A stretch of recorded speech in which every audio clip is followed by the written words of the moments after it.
Hello YouTube, Jeff Steele here. Today's video topic is on why you should never use a debit card for transactions, purchasing things. Number one is it is extremely unsafe as it is a direct link to your bank account. So when you pay with a credit card, you have an extra layer of defense. So if for some reason that card is compromised, you're able to contact the credit card company and say, hey, freeze the card, I've got a fraudulent transaction, or such and such vendor charged too much, it's not a valid charge. They can shut down the card. Your money is still safe in your bank account. It's not touched. That is reason number one. With a debit card, you do not have an extra line of defense. Secondly, you have certain purchase protections when you pay with a credit card. With a debit card, you don't have such protections. It's completely classified differently. Now, usually if there's a fraudulent charge on a debit card, and I've had this happen, you have to go through a dispute process with the bank. Every bank is different, and it is a very slow and timely process to go through that dispute process when it's in regards to a checking account and a debit card. It's very slow, and they do that because they don't have to expedite it because it's not a credit card. They don't have certain legislation that they are to abide by. It's not classified the same as a credit card. And in most situations, you can pay with a credit card pretty much anywhere. The only thing you should really use a debit card for is an ATM to get cash out. That is really the only exception where you might want to use a debit card. And I would argue that you should not even carry your debit card on you unless you have already planned that you know for sure you're going to an ATM. And once you conduct that transaction at the ATM, you put that card back in a safe place, in a vault or a safe.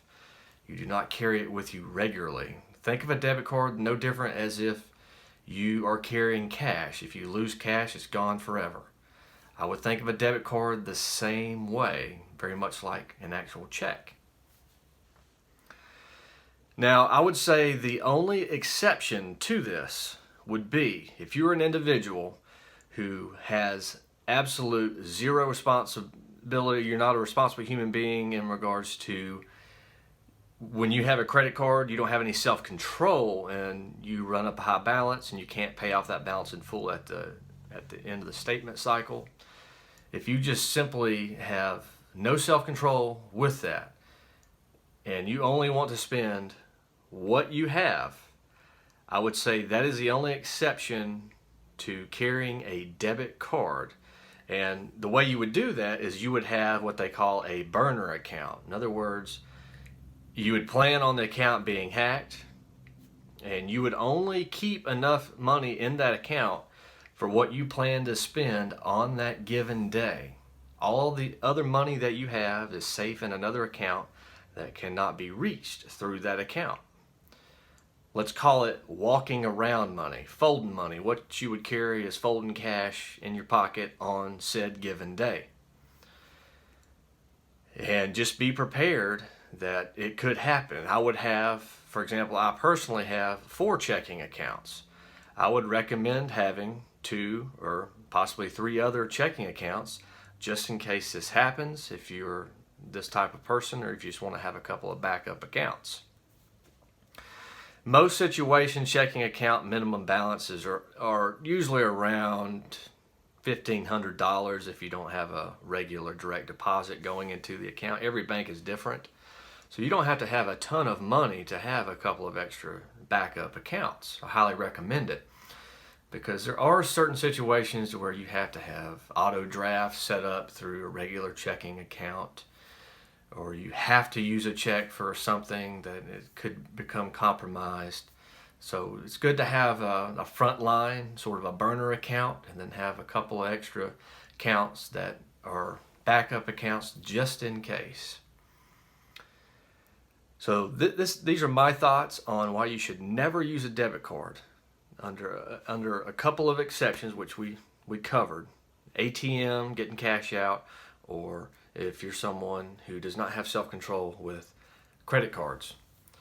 Comment down below, what are your thoughts on this topic? And if you're an individual that does carry debit cards regularly, how do you do it? Do you have experience with fraudulent charges? How were they remedied by the given financial institution? Share this video, get the word out, especially the older generations that sometimes are slower to adapt the credit card culture that we have today. Oh, one other topic, debit cards, they don't have the great rewards programs that the credit cards have. They just don't. You might get 1, maybe 1.5% back if you're lucky. So that is another thing. So basically you're paying another 1 to up to 3% more per transaction using a debit card versus a credit card. So in reality, it is costing you a little more money. Something to think about. Tap the thumbs up icon, the bell icon, and subscribe to the channel. It really helps us out. Thank you for watching. Have a great day.